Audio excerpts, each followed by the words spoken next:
Good morning, everyone. Thanks, Dr. Amit, for the introduction. So I'll be talking about medications versus SLT in POAG and ocular hypertension glaucoma. So I don't have any financial disclosure. So I'll cover the topic under the following heads.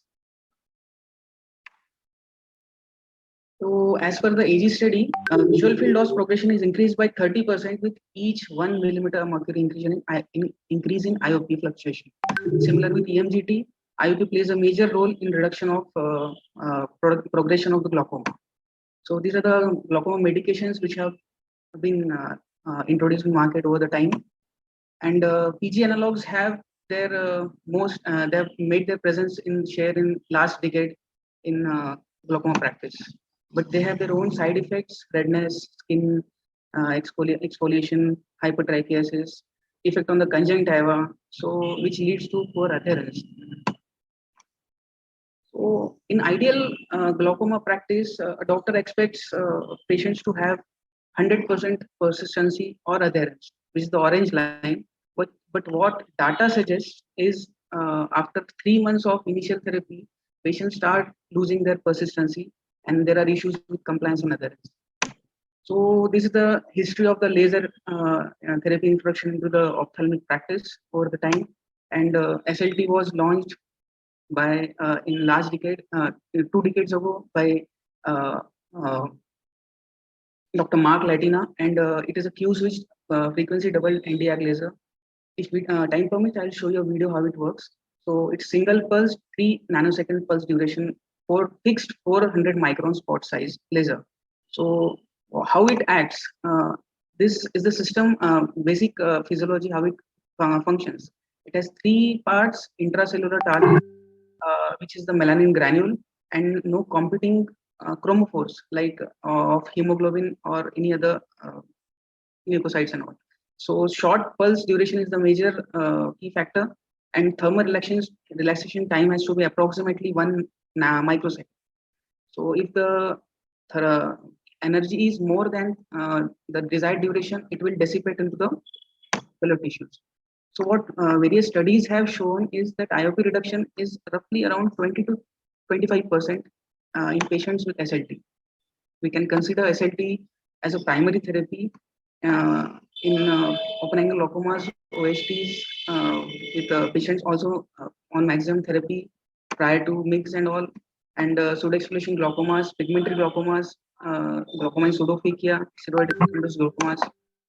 This is a lens which has to be used to focus. It has one-time magnification to focus on trabecular meshwork, and it's easy to perform. Only the prerequisite is you have to be precise and expertise in gonioscopy.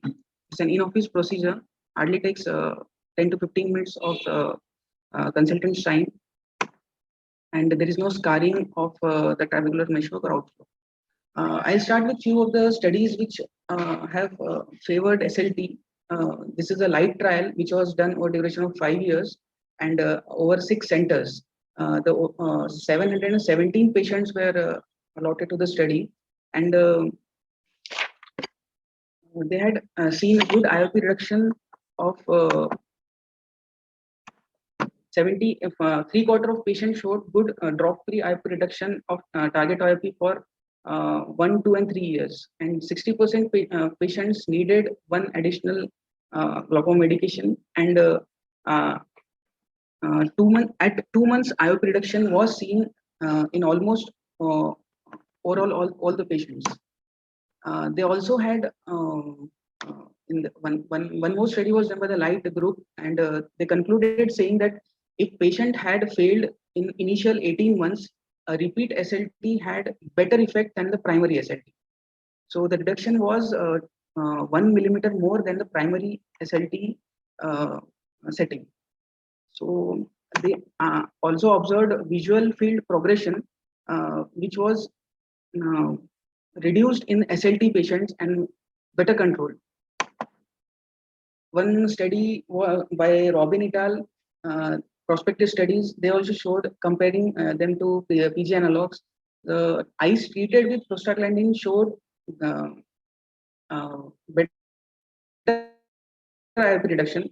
SLT was done prior to the SLT was done in the PG analog patients. This primary therapy of SLT versus medication also favors SLT, but when the and repeat SLT, the PG analog group favored the IOP betterment. So this study by Bryan et al., they had 3 arms. So first one was with SLT, second one was medical treatment glaucoma, and third one which with failed treatment. So comparison was better in the PG analog treatment group. When SLT was used as initial therapy for open glaucoma, study by McGrath et al., it favored SLT group versus latanoprost group. Over the overall the SLT provided a mean IOP reduction of 31% in compared to the latanoprost group. So one more study, long-term study by Prasad et al., they compared 180-degree SLT versus 360-degree SLT, and 360-degree showed SLT showed statistically reduced fluctuation and better IOP control of more 2 millimeter more standard deviation. When SLT was performed on patients already on aqueous suppressants and PG analogs, SLT worked better with aqueous suppressants. One more study which was published by Katz et al., they compared PG analogs with the primary SLT, and comparison both were similar. Both groups showed similar IOP reduction. Another study which compared SLT with medication, they also observed that SLT is equivalent in IOP reduction, also a safe and effective therapy for open angle glaucoma as primary treatment. Another study by Sua et al., they compared patients who were on maximum medical therapy, and when they were treated with SLT, they showed overall success rate of 45% as per their target IOP. Marcero et al. Also had a study, retrospective study, and the success rate in pigmentary glaucomas for 180 degrees. The SLT power used required was little lesser due to the pigmentary KM, and overall success rate as per KM survival rate was better till 36 months.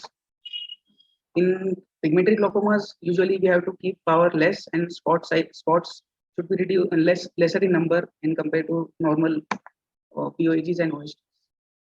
One more study by Lee et al., they compared in SLT in NTG, and they observed that IOP fluctuations were lesser in patients who were treated with SLT in compared to the medical arm. This another study for SLT in NTG, they used triggerfish contact lens. So overall fluctuations were very less, significantly less in the SLT arm. So Alvarado et al. Have observed that the SLT works similarly like an PG analog. So they have done this similar effects on, they have seen the permeability of Schlem's canal, and this is the concept which they have modulated. So I would ask a question: is SLT repeatable? This few studies also support that SLT, when repeated, results in better outcome than the primary setup. As per this Julia et al., in second SLT, it was better controlled for 1054 days. So I usually offer patients with open angle glaucomas and OSTs SLT as a primary treatment. I explain them that would you like to go for a laser treatment which won't cost you for monthly basis, and also has less complication rate, is repeatable, and with less side effects of medications. So also has a IOP fluctuation. My take-home message for SLT would be: you can simplify the glaucoma management. You can treat early if available. SLT machine, if not available in periphery, obviously glaucoma medications are available over the counter in every region. But if SLT machine is available, it is a better option, and can be offered in all newly diagnosed open angle glaucoma or OST patients as a primary treatment, and also be considered for patients who cannot tolerate medications. So, thank you.